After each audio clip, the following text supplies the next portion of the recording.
Assalamualaikum warahmatullahi wabarakatuh. Hai, apa kabar? Hari ini kita alhamdulillah ada kesempatan lagi untuk belajar ya, meskipun secara daring.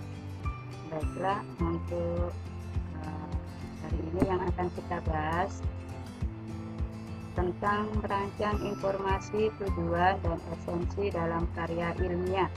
Bisa kalian lihat pada halaman buku, yaitu halaman 188, atau halaman PDF-nya yaitu 195. Ya, yang akan kita bahas ini ada dua, yaitu yang pertama kita menentukan informasi penting dalam karya ilmiah, dan yang kedua menyajikan hasil karya ilmiah dalam bentuk diskusi. Nah, yang pertama yaitu kita akan menentukan informasi penting dalam karya ilmiah. Perlu kalian ketahui, setiap wacana baik itu karya ilmiah maupun non ilmiah, semuanya itu memiliki informasi penting. Contohnya dalam teks berita pasti ada informasi penting, kemudian teks deskripsi ada informasi penting, dan lain-lain ya. Sekarang kita akan bahas tentang karya ilmiah. Nah, apa saja sih yang ada pada sebuah karya ilmiah itu? Informasi apa saja yang penting itu? Satu, yaitu bisa sebuah pertanyaan. Pertanyaan di sini bukan kamu mencari pertanyaan yang ada di makalah atau karya ilmiah yang lain, contoh yang lain, tapi kalian membuat sebuah pertanyaan di mana pembahasannya itu ada pada karya ilmiah itu yang dibahas. Untuk kajian ini saya akan mengambil jenis karya ilmiah yaitu semi formal, sebuah makalah ya, karena kalian untuk artikel sudah dan proposal kemarin sudah, jadi yang kita bahas lebih detail yaitu tentang makalah. Makalah itu apa nih? Yaitu sebuah karya ilmiah yang membahas isu-isu tertentu secara efektif dan tidak secara pengamatan yang lebih rinci. Jadi hanya wawasannya, batasannya, tujuannya itu memberikan kita sebuah wawasan apa ya tentang kajian yang dibahas, isu yang dibahas dalam makalah itu. Nah, kembali lagi sebuah pertanyaan. Misalkan kemarin kaitannya dengan wabah corona ya. Mungkin kamu memberikan sebuah pertanyaan. Faktor penyebab terjangkitnya wabah corona itu apa saja? Misalkan seperti itu atau yang lainnya. Di mana sebuah jawabannya itu ada dalam pembahasan dalam makalah wabah corona, bukan yang lainnya ya. Pertanyaannya harus sesuai dengan makalah itu. Yang kedua yaitu sanggahan. Sanggahan ini berupa penolakan ya, misalkan kamu mengatakan bahwasanya ada isu mengatakan kaitannya dengan corona, yaitu bahwa setiap orang harus memakai masker ya. Karena ada iklan. Oke, itu tadi ya. Yang kedua tadi sanggahan, yaitu sebuah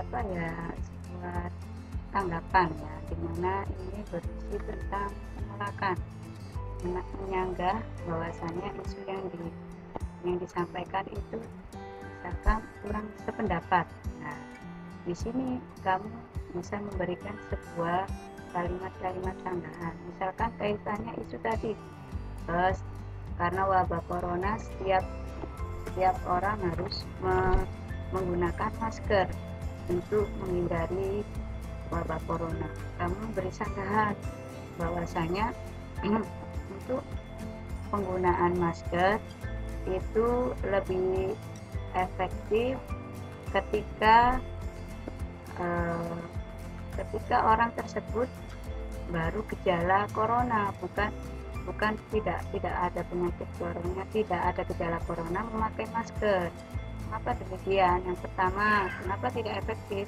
Alasannya karena masker mungkin sekarang melonjak naik ya, jadi sulit dijangkau oleh masyarakat. Kalau sulit dijangkau oleh masyarakat berarti misalkan orang yang terkena korban-korban terkena gejala corona, dia tidak bisa memakai masker, jadi kurang efektif dari orang yang membutuhkan. Jadi yang tidak terlalu membutuhkan bisa memakai masker seperti itu, biar orang yang membutuhkan itu bisa menjangkau masker. Tidak semuanya beli, tapi persediaan masker di Indonesia terbatas, bahkan melonjak naik seperti itu ya. Jadi silakan diberikan sanggah kalimat mana yang ingin kamu sanggah, kemudian kamu berikan penjelasannya. Kemudian yang ketiga yaitu sebuah kritikan. Kritik di sini kaitannya dengan bisa kaitannya dengan makalah secara umum ya. Kritikan bagaimana kaitannya dengan isu yang disampaikan oleh makalah. Misalkan apa yang tidak sesuai dengan realita ya, silakan kamu kritik ya. Silakan kamu kritik, kamu berikan sebuah tanggapan. Bedanya apa dengan sanggahan dan kritik? Kalau kritik itu lebih ke bertolak belakang, kalau sanggahan itu lebih meluruskan ya. Jadi kritikan itu sesuatu yang memang salah, kemudian kita benarkan salahnya fatal ya. Kalau sanggahan itu memang benar, cuma kita butuh untuk meluruskannya. Kemudian yang keempatnya yaitu saran, yaitu memberikan saran bagaimana misalkan ada makalah yang kurang tepat, nah silakan memberikan saran, atau isi makalah yang kurang sesuai, misalkan harusnya diberi kesimpulan dalam pembahasan makalah supaya lebih jelas mana yang ditegaskan, mana yang lebih diprioritaskan dan lain sebagainya. Itu ya Cik ya. Ada iklan lagi. Selanjutnya yaitu yang kedua, menyajikan hasil karya ilmiah dalam bentuk diskusi. Nah, diskusi materi sebelumnya kita kan sudah melakukan materi sebuah diskusi, kemudian mungkin diskusi ini sudah hal yang sudah menjadi kebiasaan ya, karena dimana ada rapat pasti di situ ada diskusi, dimana ada permasalahan pasti di situ ada diskusi sebagai bentuk pemecahan masalah. Nah, di sini ada langkah-langkah dalam menyajikan karya ilmiah bentuk diskusi. Yang pertama, kalian membaca keseluruhan isi karya ilmiah ya. Dalam materi ini saya akan mengambil contoh bentuk makalah kaitannya dengan kenakalan remaja di sekolah. Tuh, nanti akan saya berikan alamat ilmiah. Yang kedua, yaitu kalian harus mencatat informasi-informasi penting yang terdapat pada isi makalah. Jadi tadi informasi-informasi penting itu yang bagaimana, yaitu yang kaitannya dengan sebuah pertanyaan, sanggahan, kritikan atau saran, atau kalimat-kalimat yang penting ya sebagai kalimat penegasan. Misalkan faktor penyebab kenakalan remaja di sekolah A, B, C, D itu kan masuk penting ya. Jadi kita harus bisa memberikan simpulan. Jadi faktor yang mempengaruhi kenakalan remaja di sekolah, 1 faktor lingkungan, 2 faktor personal. Nah, seperti itu. Jadi, semacam membuat sebuah simpulan atau ide pokok dalam setiap paragraf yang dibahas pada pembahas isi makalah itu. Paham ya? Yang ketiga yaitu ungkapan ya, ungkapkan kembali informasi penting tersebut dalam bahasa kalian sendiri yang disertai tanggapan, sanggahan, saran, dan kritikan. Ya, pada intinya kalian menemukan mengembangkan ide pokok tiap paragraf dalam pembahasan makalah seperti itu. Jadi langkah yang kedua, yang nomor 2 ini, kamu mencatat ide pokok setiap paragraf. Ya, di situ dalam pembahasan makalah semisal ada 5 paragraf, jadi kamu paragraf 1 cari ide pokoknya, paragraf 2 cari ide pokoknya, 3, 4, dan 5 cari ide pokoknya masing-masing paragraf ya. Yang ketiga itu kamu ungkapkan kembali ya, ide pokoknya ditulis sebagai kalimat utama ya di awal. Kemudian kamu membuat kalimat penjelas. Nah, kalimat penjelasnya ini berupa apa? Bisa berupa tanggapan, tanggahan, atau saran, atau kritikan ya, atau penjelasan lebih detail yang kamu pahami kaitannya dengan ide pokok itu. Gampang kan? Kemudian kamu menyusun sebuah ide pokok dan kalimat penjelas itu dalam bentuk paragraf eksposisi. Kamu nggak usah mikir eksposisi loh, lagi eksposisi juga. Ya intinya itu kamu menjabarkan kembali, menjelaskan kembali dalam bentuk paragraf. Di situ kan ada 5 paragraf. Ya, misalkan ada 5 paragraf, jadi kamu bisa membuat lebih singkat menjadi 2 atau 3 paragraf saja. Jadi nggak usah merangkum kembali ya, bukan menyalin, tapi ide pokok ini kamu jadikan 1 dalam 3 paragraf atau 2 paragraf. Seperti itu. Misalkan 6, ya 2 paragraf nggak apa-apa, 3 paragraf 1, 3 paragraf lagi paragraf kedua gitu. Oke, ada yang tanyakan? Kalau kalian ada yang ingin ditanyakan, nanti silakan komentar di kolom komentar berupa pertanyaan. Nanti saya akan jawab langsung secara merespon komentar kalian ya. Selanjutnya ini ada tugas mandiri ya. Ini tugas mandiri secara keseluruhan, baik kelas 11 IPA maupun kelas 11 IPS. Yang pertama tugasnya apa ya? Ini kalian membuka link ya. Bacalah dengan seksama makalah berikut ini. Silakan klik atau unduh file dari link berikut. Nah, ini linknya, silakan dibuka.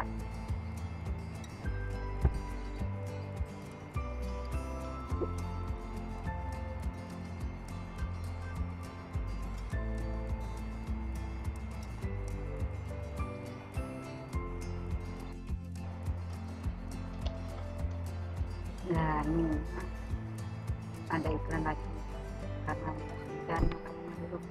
Nah, ini ya makalahnya saya ambil dari Universitas Sekolah Tinggi Keguruan Tinggi Pendidikan Muhammadiyah STKIP Muhammadiyah Bogor ya.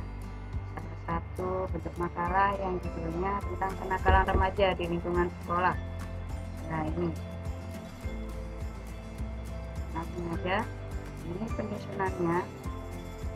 Nanti kaitannya dengan tugas ya, jadi kamu teliti, kamu baca.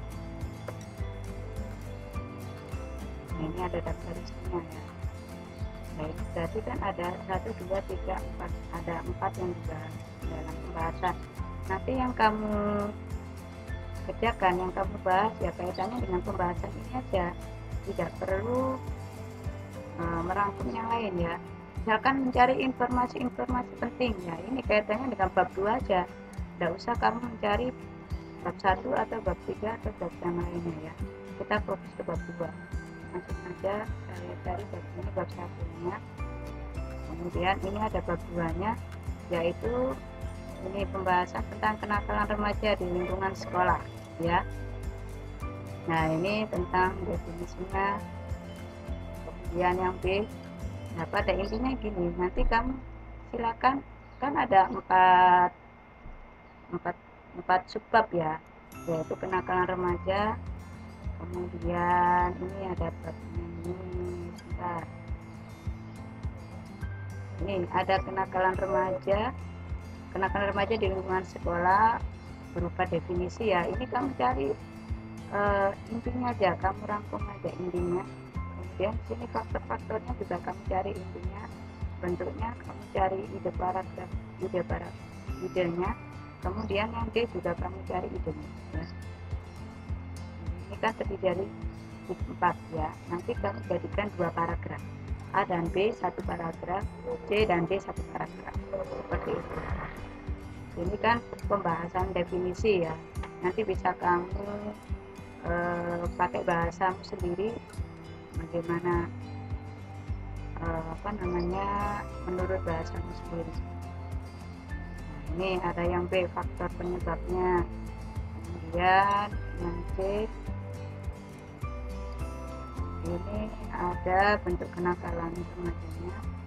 Dan nanti ini cara mengatasi kenakalan remaja di lingkungan sekolah ya. Jadi nanti silakan dipelajari itu.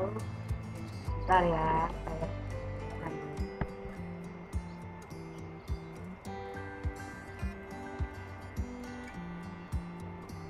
nah ini ya, tadi sebelumnya kan sudah ya, sudah kaitannya dengan makalah tadi.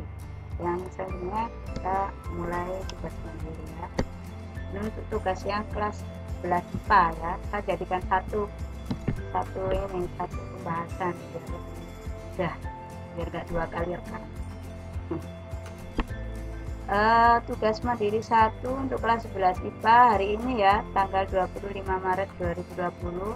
Ini ada instruksinya. Yang pertama, setelah kalian baca dan ini kurang ya, dan mengamati contoh makalah tersebut, maka yang pertama analisislah struktur makalah tersebut ya. Analisis ini bisa kamu cari di daftar isi. Nah, sudah lengkap, kamu tulis saja yang pertama apa, daftar isinya itu kamu tulis ya. Kemudian yang kedua, sebuah pertanyaan, apakah sudah termasuk karya ilmiah dari yang kamu tulis nomor 1 ini? Jika iya, apa alasannya? Jika tidak, apa alasannya? Yang ketiga, nah ini catatlah informasi penting tersebut pada bagian isi makalah. Nah, informasi ini itu ide pokok ya. Jadi kan tadi ada kan minimal 5 ya, berarti kamu cari 5 ya, yang nanti kamu per item, nanti yang A cari 1, yang B cari 2, yang C itu cari 1, yang D cari 1, jadi ada 5 ya. Kemudian berikan tanggapanmu ya berupa pertanyaan. Kamu cari 1 pertanyaan sesuai dengan pembahasan makalah itu. Kemudian sanggahan, kamu menyanggah. Misalkan ada sesuatu yang menurut kamu kurang pas ya, kamu sanggah. Jika memang tidak ada ya berarti tidak usah diberikan. Kemudian kritikan, jika ada ya silakan diberi, kalau tidak perlu dikasih kritikan. Saran juga seperti itu ya. Jadi yang wajib ditulis itu sebuah pertanyaan, 1 pertanyaan sesuai dengan pembahasan itu, dan yang 2, 3, 4 jika memang menurut kalian tidak ada ya tidak usah ditulis. Jika ada ya baru silakan ditulis. Oke. Selanjutnya ini yang tugas IPS juga ya, sama dengan yang IPA. Kalian membaca, kemudian apakah termasuk karya ilmiah, kemudian mencatat informasi dan memberikan tanggapan. Sama ya penjelasannya. Ya nomor 1 ini wajib. Ya nomor 1 ini pertanyaan wajib ya, kamu memberikan sebuah pertanyaan 1 yang sesuai dengan makalah sekaligus ya.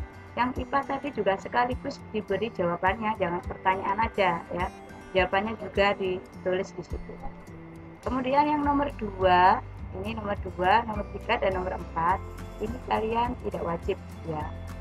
Misalkan di situ tidak ada yang kamu sanggah, tidak ada yang kamu saran, kamu tidak memberikan, tidak ada kritikan, ya udah nggak usah diberi ya. Kalau memang ada ya silakan diberi sesuai dengan pendapat kalian pribadi ya.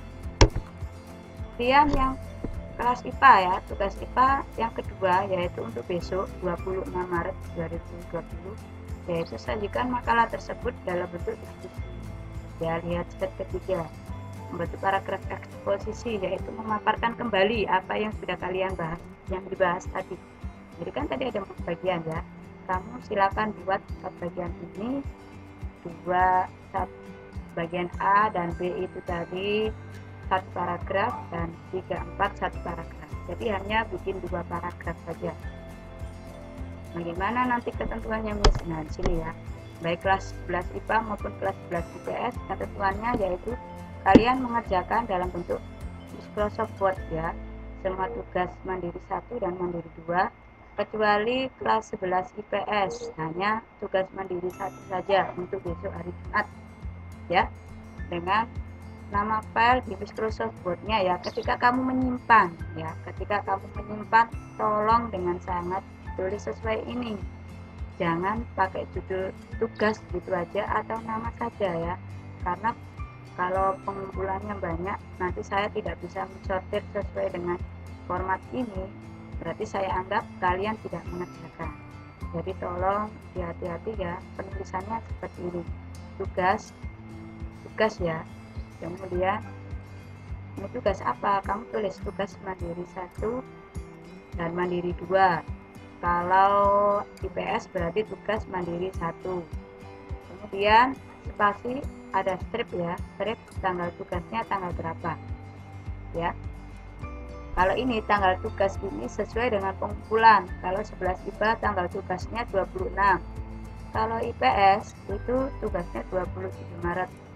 Kemudian ada spasi ya, ada strip nama kalian ya, nama kalian, jangan nama panggilan, nama depan aja gak apa-apa ya, karena saya nanti mengurutkan sesuai nama absen.